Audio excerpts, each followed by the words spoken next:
one. God showed up in the midst of the morning.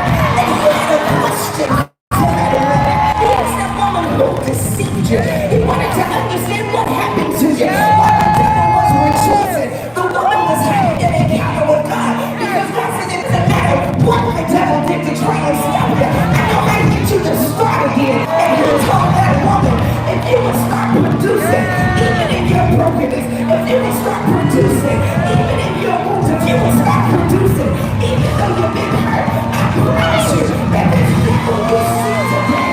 You will see no more.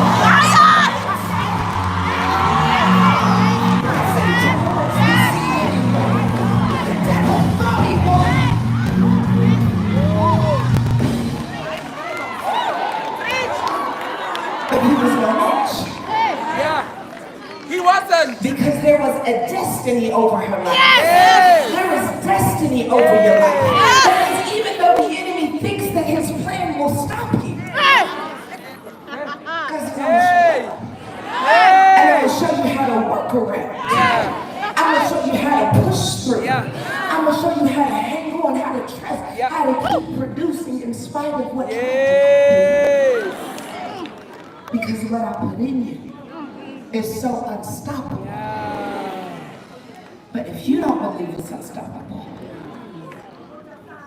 it doesn't matter what the devil does. What matters the most is what you think about what happened to you. And some of us have come into agreement with the enemy's plan in our lives. Unknowingly. Because we believe the report of the enemy when he says we can't do it.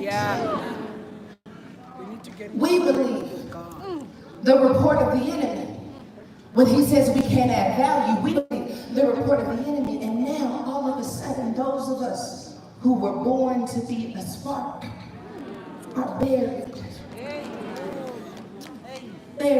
with broken spirits. Buried with doubt. When we see what's happening in the world, we don't believe ourselves to be a solution, so we wait for someone else to rise up. And so God does something from Genesis all the way up until the New Testament that I believe that he does even now for those of us who are finding it difficult to believe that we are a spark. He sends mirrors. Mirrors to help us see what he sees in us. That word is meant to hold up an identity, a version of ourselves that doesn't look like how we see ourselves, but looks exactly the way that God sees us. Because God's trying to spark us again. He comes to Moses with a burning bush. And he gives Moses a mandate to be a deliverer. Context is that Moses is hiding, disqualified himself. But when God sends you a word, the word is meant to hold up a mirror to let you know, regardless of how you see yourself, I have called you to be a starter in my game. I've called you to be a starter in my kingdom. I've called you to be a spark. And if you allow your spark to be hidden, you're going to put us back behind where we should not be. We need some people who are willing to get on the front line, who are willing to say, I am a starter in the kingdom of heaven. I wish I could tell you how I got here. I just started believing what God believed about me, and it put me in a position to start starting again. And he comes to Moses, and he says, you cannot be in hiding any longer. I don't know who you are in Johannesburg, but I hear God saying that you cannot be in hiding any longer, that I have called you to be a starter. And because I have called you to be a starter, you cannot be a starter and be hidden at the same time.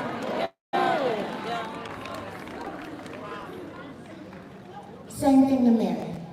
He comes to Mary. He says, blessed are you and highly favored are you amongst women. The greeting is so high and lofty that it makes Mary afraid. How can I be who you say I am? But he sends the word because the word is a mirror. And I need you to understand that when we're in rooms and we're prophesying about writing books and we're prophesying about you healing the land and we're prophesying about what God wants to do in your life. There are some people that hear it and it's just words, but there are some, and it starts stirring up the gift of God that's on the inside of them, because God's been waiting for you to get a mirror in front of you that will make you start reaching towards what He knows about you. And this is what happens in text. We see it over and over and over again. So what is our job? What is our responsibility? When we recognize that we are a spark, first of all, that's the first revelation that we need to receive and lay hold of. I am a spark. There is something in this world that I am meant to kick off. There is this world that I am meant to start. You don't even have to know what it is. Sometimes that's what trips us up. We want all of the details, but I hear God saying, if you would just receive the identity first, if you would just receive the identity, then I can put the weight of the responsibility on you. But you want to qualify what God has called you to do before God can even give it to you. But you need to be able to qualify the reality that God did not make me random. God did not make me by coincidence. God put me in this earth with intentionality and a purpose. He does not make mistakes, and He did not start with me. So if I am in this earth, there is a task that only I can protect this thing that God has given to me in seed form. I know why my voice will try to get lost this evening, because I believe that somebody is in this room and you are in seed form. But I hear God saying that if this word hits that seed, that somebody's going to start breaking out of that seed. And when you break out of that seed, I hear God saying that I'm going to give you roots. I hear God saying that I'm going to accelerate the maturation process. And you're going to